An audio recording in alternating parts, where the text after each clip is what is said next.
Welcome back to OtakuDaiKun. Dai here.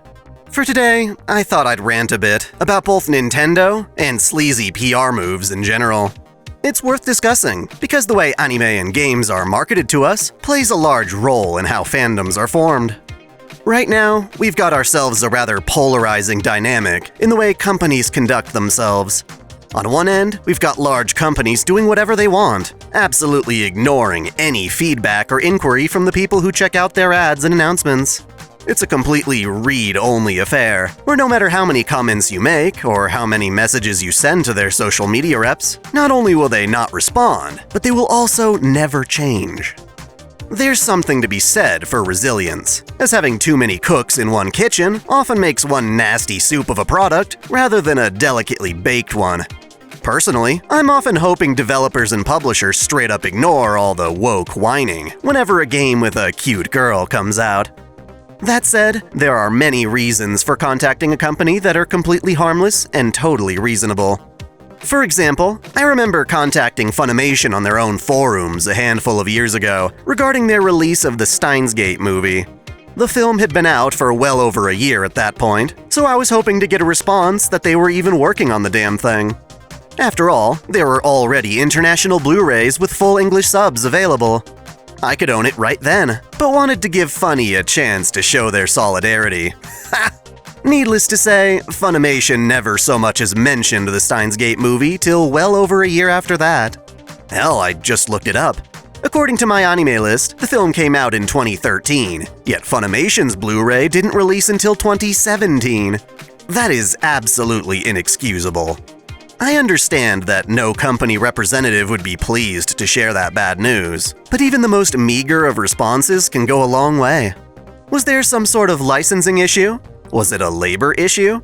Was it just not a priority to them? Were they waiting until Steins Gate Zero was announced to try and release the film at a relevant time? If Funimation was afraid the truth would make them look incompetent, well, a complete lack of communication, I'd say, is even worse. I remember when the Miku Hatsune Project Diva games first started getting localized. It was quite the surprise. Project Diva F was brought to us in English, so I had high hopes the sequel would be too. The question was a matter of when. I figured if Sega really wanted to cater to a Western market, surely they'd announce their English version before the Japanese version actually released. Of course, we'd have to wait a while before actually getting that English version, but if we could at least be assured it was planned at the time, we might feel encouraged to wait. Needless to say, Project Diva F2 came out in Japan with no word from Sega of America, so I bought the Japanese version, and had no interest in what Sega would do with it internationally. After all, games and anime have a hype train, like any other popular media. Feeding someone leftovers when the initial excitement has long since passed is always going to come as a detriment. These are reasonable concerns to direct at a company's PR because they legitimately affect our purchasing decisions. In Funimation's case, they straight up lost a sale because they refused to respond, which to me showed how little they actually cared. Also, I'm willing to put my money where my mouth is. I'm much more inclined to purchase a product if I can confirm the intention of the people selling it. When I heard that staff at Xseed were willing to put themselves at risk to make sure that Senran Kagura Estival Versus released uncensored, I decided to start that franchise despite initially being reluctant. Just recently, the company Frontwing released their visual novel Hatsumira on Steam. I told them I'd buy it if they provided a patch to put back the 18+ stuff they removed for Steam, and thankfully they've done just that. Turns out, being transparent and supportive can actually help make sales. Who'd have thought? A final example I'll bring up is when Japan was remastering God Eater 1 and 2 for the PlayStation 4. In Japan, Bandai Namco had already released their game Tales of Zestiria ages ago, and they long since included a special God Eater collaboration with a sexy costume for Rose. In the US, we had just gotten the English version of Zestiria, and I was eagerly waiting to see that costume drop as DLC. All of the other costumes made their way to the shop in a couple of weeks after launch, but the God Eater stuff didn't. I remember writing to Bandai Namco, begging them not just for the God Eater costumes, but also the God Eater games. At the very least, I wanted to show them that there was definitely a Western market for them. Again, radio silence. For all I know, those messages may have just gone straight into the trash, figuratively. Turns out I eventually got my wish, but in an unexpected way. See, the God Eater costumes for Zestiria came out close to the game's launch in Japan. For the US, however, they decided to hold off on releasing those costumes until their formal announcement to translate the God Eater remasters. They were using this DLC as cross-promotion with the remasters, even though that wasn't how they were used in Japan. Ultimately, this DLC wasn't available in English versions until well after Zestiria's release, meaning that I and many other players had already finished the game, kinda sorta defeating the point of having new costumes unless you plan to play it all over again. I went through a lot of stress waiting for this to come to fruition, and if Bandai Namco had taken even a moment to respond that they were at least aware of this content and were working to get it released, I would have been totally satisfied waiting. I can imagine why they didn't, though. Companies have strict dates set for when they plan to release not just content, but also trailers and updates for that content. They don't want anyone giving personalized messages, because anything that hasn't been approved by a damn committee could hurt their reputation. Bandai's social media manager for the US might be under some non-disclosure agreement. I know they had me sign one of those to be part of their campaign for Tales of Crestoria. The sad truth of the matter, however, is that these companies feel they need to be tight-lipped, yet that silence can be just as damaging. It's especially damaging given the more recent trend for representatives on social media to go completely unhinged, attacking and provoking fans for attention and validation. Jamie Markey, for instance, has been very hostile to any fans who criticize Funimation's script changes. She's gone so far as to post on social media a video of the witch from Snow White, bragging to have made any changes that piss off incels. Just the other day, a voice actor named Brendan Blaber tweeted out that they're sick of seeing fans salivate over cartoon teenagers. Honestly, why can't this industry just hire people who actually like anime and its current trajectory? Because of his dumb tweet, I'm now aware that this guy also happens to draw scat and odor fetish art with Animal Crossing and Wendy's. When you pair this kind of toxicity with a company's sealed lips, it's no wonder fans speculate. If this is the type of person who can work as a voice actor, then perhaps this is the kind of person who's to blame when, say, Funimation decides to drop Ishizoku reviewers due to it not being up to their standards. If injecting ideas of patriarchy and non-binary hoes stuff into dubs is up to their standards, and actually releasing an anime they themselves committed to licensing isn't, then yikes. Yikes to the moon. I literally can't have a worse opinion of a company, really. So yeah, PR regarding games and anime is absolutely nuts. The people we want to hear honesty from won't speak up, while looser threads in the industry absolutely tank its reputation by attacking the very fans they should be respecting. It leaves a lot of anxiety for anime fans who just want to buy the stuff that they already know they want. I could criticize Funimation for hours though, so let's shift gears to Nintendo, whose latest PR stunt proves to me that companies are totally willing to harness buyer anxiety for their own gain. Pretty much every gamer these days knows how big of a problem scalpers have become. Scalpers target products that appear to be limited in quantity, and they use bots to purchase up dozens of a given item before actual customers can even get that item into their online shopping cart. The worst cases seem to be graphics cards in next-gen consoles like the PS5 and Switch OLED. Scalpers descend on restocks and pre-order pages, chugging down retail services to buy products through backdoor software. They then resell these products to the people they screwed over, only now for a higher price and less purchase protection. It's horrible, and scalpers deserve to be scalped, in glorious style. Turns out, Nintendo has been a prime target of scalpers for years now, and they've hardly done anything to change that. I first experienced Nintendo scalpers by working retail during the release of the NES Classic and various amiibos from Smash Bros. No offense, but these items are cute little novelties that make them great for gifts and collections. Buying them should be fun and exciting, and yet everyone who's tried to has a horror story to go with it. Personally, I tried to order a Lucina amiibo, diving on that pre-order link as soon as it went live. Me and thousands of other customers raced to put her in the cart and check out as fast as possible. For some, the item would just disappear from the cart without explanation. Others got random errors and had to try all over again, reloading the product page as the site struggled to function at all.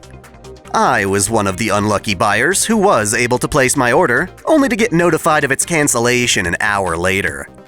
At first, I blamed Nintendo for not making enough of the product, because I didn't realize that probably 90% of that stock was being purchased by bots. In that regard, scalping isn't a problem for Nintendo exclusively, but they certainly haven't done anything to help over the years. I mean, why would they? One could argue that Nintendo actually benefits from scalping. When scalpers target one of their products, it's guaranteed to sell out. The fact that it sells out makes it seem more valuable, not just to the people who already wanted it, but also people who had no original intention of buying it. The already limited supply only makes it more appetizing to scalpers, creating a double-decker serving of anxiety for the buyer. Anything even remotely limited is at risk of selling out within seconds of going on sale, and this harnesses the customer's fear of missing out on it permanently. Nobody wants to be left out, especially not children, and Nintendo is absolutely aware of this. They've never been against weaponizing anxiety. That said, they have found a new way to do it that I want to complain about to you guys. Sadly, there's very little we can do about scalpers as consumers. Obviously don't buy from them, as that only validates their efforts. But beyond that, there's not much an ordinary consumer can do. Our best chance of officially buying a product is to zone in on it like a hawk and strike the moment it's available. It's the online equivalent of those violent Black Friday shoppers who trample themselves and employees. It's disgusting, but there's just no other way. Either you go all in, hoping to be one of the lucky ones in a crowd of hundreds upon thousands of other buyers, or you accept that you may never get that item. There's no casual solution aside from giving up. I admit, this is a first-world problem, and none of these products are necessary to anyone, but that doesn't mean people don't profit tremendously from exploiting it. Recently, the best way to be in the loop on these rare products is to follow updates on social media like Twitter. You can have notifications sent directly to your phone, just seconds after information becomes available. There are various Twitter accounts dedicated to tracking restocks of graphics cards and consoles. But even with this immediate notice, scalpers still prevail over the average consumer. Sony has at least tried to limit scalping by selling PS5s directly to their own PSN users, sending specialized invitation links so you can buy through a more fair and structured webpage. With Nintendo's upcoming release of Xenoblade Chronicles 3, they appear to be doing something similar. The collector's edition will only be sold through their own site, which people generally consider to be an anti-scalper measure. If it is, good for them, but given how much Nintendo stands to gain from scalpers, I highly doubt they're doing this without some other way to psychologically manipulate fans. I don't mind buying from Nintendo directly, but I have started to think that their marketing of Xenoblade 3 is downright sleazy. The trailer showcasing the collector's edition has fine print that says to follow Nintendo of America on Twitter to stay in the loop. It's honestly the best and only way to ensure you can buy the game before scalpers can. So I do as they ask, following Nintendo and turning on notifications. Come rain, come shine, whether I'm driving, sleeping, or taking a shower, my phone should ring me the moment that collector's edition goes live for pre-order. Mind you, I don't have to turn on notifications or audio, but if I don't, there's always that chance that I'll click the link even a second or so too late, and that'll be the end. Nintendo knows people like me worry about this. It's impossible to say whether this will be a product that sells out instantly, or something that can be found hours or days after going on sale, but all it takes is one bad experience to know that if you really want something online these days, you've got to be proactive.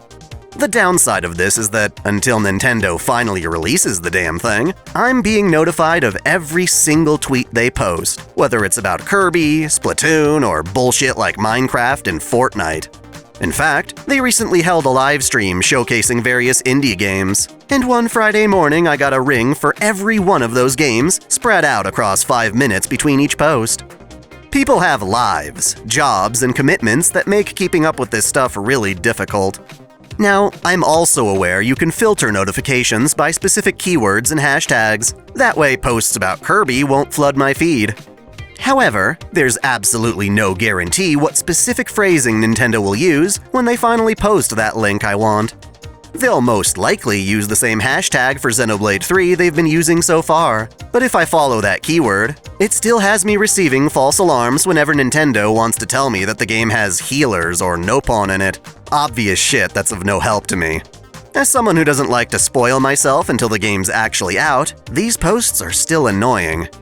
On each and every one of these posts, I've seen tons of people begging for the collector's edition, and others trolling everyone else for getting so worked up. Not everyone is interested in everything Nintendo tries to sell, and yet, through this marketing scheme, people who fear missing out on Xenoblade's collector's edition are more or less forced into being a captive audience for all of these ads and promotions. This is very much a problem that could be solved by having better PR. Instead of telling us to follow them on Twitter, they could just designate an exact date and time when the pre-orders will go live.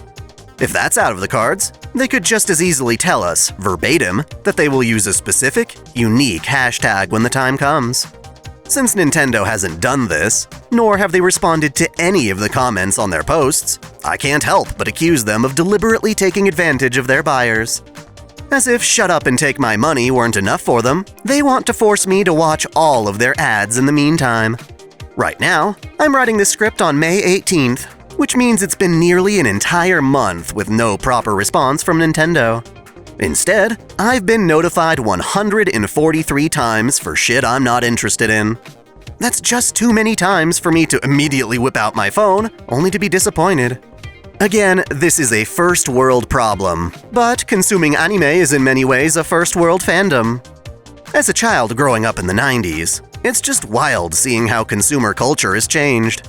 I never would have imagined needing to be a prisoner to my own phone, just for a bit of security that something I want to buy and have more than enough money for might actually be available for me to buy. For consoles, I can understand a chip shortage, but Nintendo's doing all this on purpose. Even if they weren't, their terrible PR and lack of responsiveness on social media forces us to expect the worst from them. God damn it. During the 30 or so minutes it took me to record this audio, I got another notification from Nintendo. I just imagine how I could have missed my chance, all because I put my phone on Do Not Disturb for a little bit. The times we're in are just crazy. So yeah, there's my rant. TLDR, people like Jamie Markey can go on Twitter tirades insulting paying customers, all while companies actually selling the stuff we want jerk us around and give us the silent treatment. Thankfully, not all companies are like this, so going into discussion, I want to ask you two different things.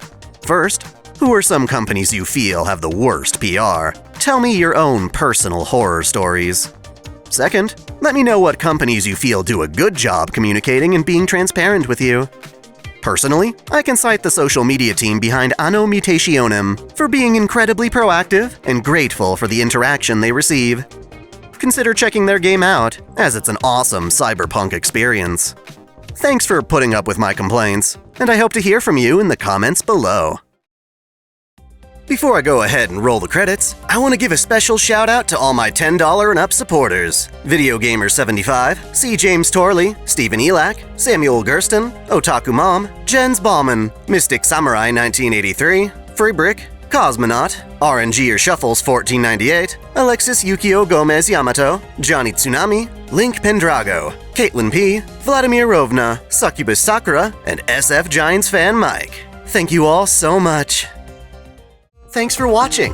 If you enjoy this channel, help us grow by liking, commenting, sharing the video, subscribing to OtakuDaiKun, and most of all, smashing that notification bell so you don't miss out on all of our anime discussion, lore, or Let's Play content. You can support us directly through Patreon, Subscribestar, or our YouTube membership, all of which come with benefits like exclusive vids and early access. As always, celebrate your fandom!